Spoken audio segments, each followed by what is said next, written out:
La semaine dernière dans le monde. Mes amis, découvrons les événements importants qui se sont déroulés dans le monde la semaine dernière. Numéro 1.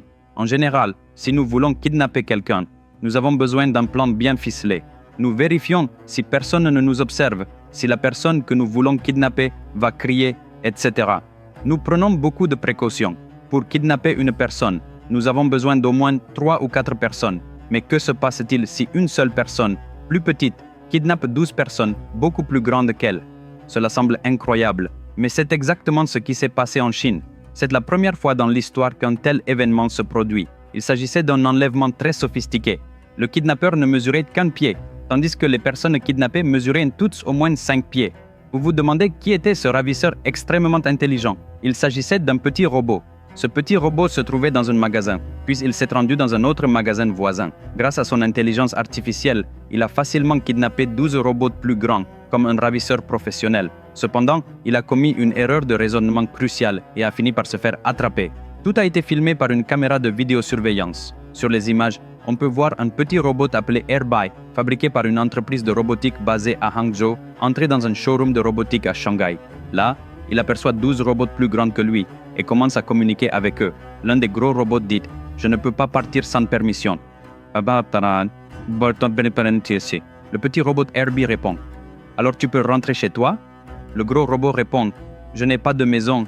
Notre mini-kidnappeur dit alors « Alors viens avec moi ». Et, comme s'il les avait hypnotisés, comme si on offrait du chocolat à des enfants, les 12 gros robots suivent simplement le petit. Au départ, les gens ont pensé qu'il s'agissait d'une mise en scène, mais les deux entreprises ont déclaré qu'il n'y avait pas de scénario, que cela s'était réellement passé ainsi. Numéro 2. Le grand requin blanc est l'une des créatures les plus dangereuses de l'océan. Tout être vivant qui se retrouve pris dans ses mâchoires est mis en pièces. Contrairement à ce que nous avons vu dans les films de notre enfance, les requins n'attaquent pas toujours dès qu'ils aperçoivent un humain. Ces attaques sont en réalité assez rares. De plus, les touristes sont généralement interdits dans les endroits où les requins sont nombreux. Cependant, dans certaines régions, la situation est tout autre. En Europe notamment, les requins ont tendance à attaquer plus souvent les humains. Les victimes s'en sortent parfois avec des blessures légères, mais elles peuvent aussi perdre la vie.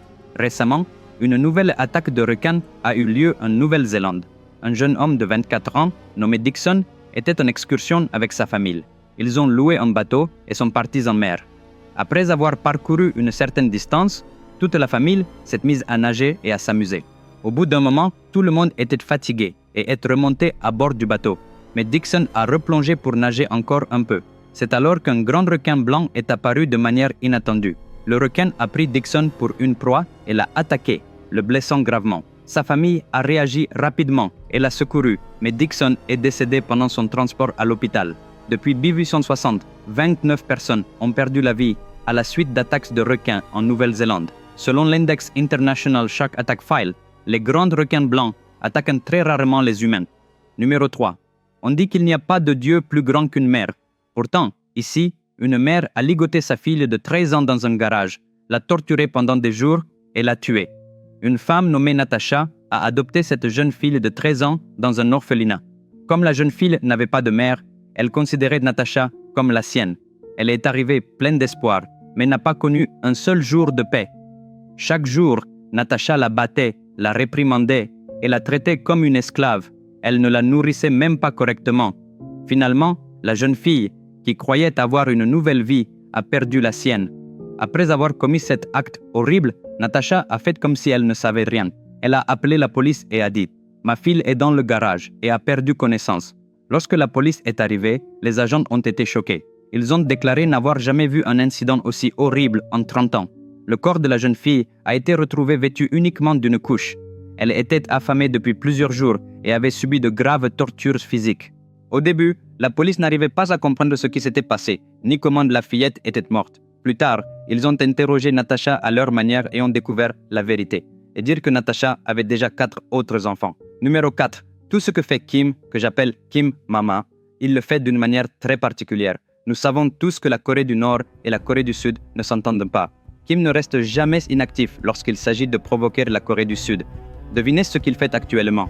Il installe d'énormes haut-parleurs près de la frontière sud-coréenne. Jour et nuit, à plein volume, il diffuse des bruits de collisions de voitures et des sons fantomatiques effrayants.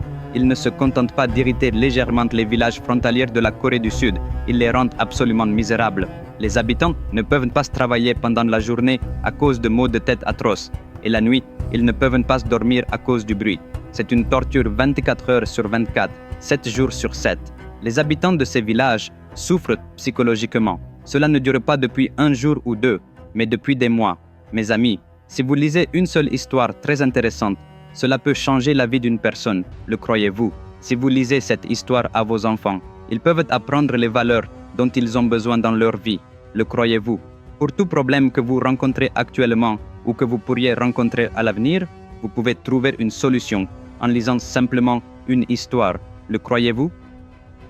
Oui, c'est possible et uniquement grâce à la plus grande épopée jamais racontée dans l'histoire de l'humanité, le Mahabharata. Cette histoire est 100 fois plus incroyable que n'importe quel film à succès. C'est un défi. L'histoire complète du Mahabharata, écrite par Vikramaditya, est disponible en 2 parties, sous forme de livres et d'e-books, sur Amazon et dans 43 boutiques en ligne à travers le monde. Elle est actuellement disponible en 54 langues à travers le monde. J'ai fourni les liens dans la description sous cette vidéo. Commandez-la dès maintenant, car ce n'est pas seulement un livre, c'est un trésor qui contient tout ce dont vous avez besoin dans la vie.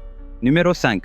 Dans la ville de Wuxi, en Chine, un étudiant de 21 ans s'est emparé d'un couteau et a semé le chaos. Au cours de son forfait, il a attaqué plusieurs personnes. 8 d'entre elles sont décédées et 17 autres ont été gravement blessées. Cette attaque a eu lieu à l'Institut professionnel des arts et technologies de Wuxi, dans la province du Jiangsu. L'agresseur était un étudiant qui venait d'obtenir son diplôme cette année. On ignore encore pourquoi il a agi de manière aussi psychopathique. Numéro 6. En temps de guerre, la morale et les règles appartiennent au passé. Désormais, seule la victoire compte, rien d'autre. Que quelqu'un vive ou meure au cours du conflit, qui s'en soucie? Les belligérants sont prêts à tout pour gagner, en utilisant tous les moyens à leur disposition. De même, lors d'un conflit récent, le Liban avait besoin d'un endroit sûr pour se protéger des attaques israéliennes et lancer des contre-attaques. En temps de guerre, un endroit sûr peut être un bunker ou un tunnel. Les Libanais sont allés jusqu'à creuser sous un cimetière, transformant la zone sous les tombes en tunnel. Mais tout cela a été vain, car Israël a découvert l'endroit. À l'intérieur se trouvaient des armes lourdes, des bombes et des lance-roquettes, ce qui a choqué les forces israéliennes.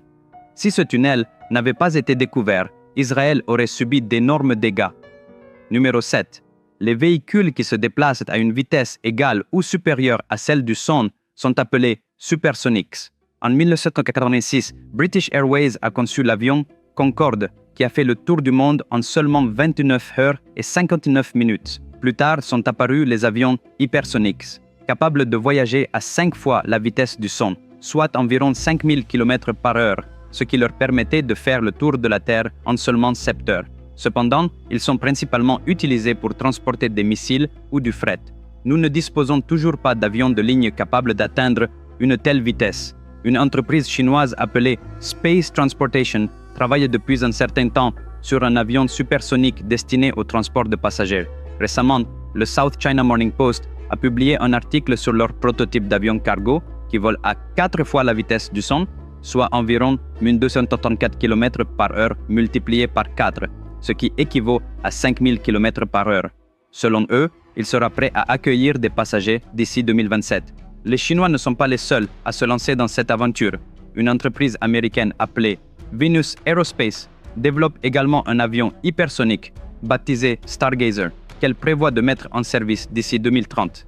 À l'heure actuelle, il faut environ 9 heures pour se rendre de Delhi à Londres, mais grâce à ces technologies émergentes, vous pourriez faire le trajet en seulement 1 heure. Cela signifie que vous pourriez déjeuner en Inde et vous rendre tranquillement à Londres en fin de journée. Le seul inconvénient est que de telles vitesses généreraient une pollution importante. Mes amis, rendez-vous lundi prochain à 17 h. En attendant, commandez dès maintenant mon livre sur le Mahabharata. J'ai mis les liens dans la description de la vidéo ci-dessous. Si vous n'êtes pas encore abonné à ma chaîne, n'hésitez pas à le faire dès maintenant. D'ici là, prenez soin de vous. Au revoir.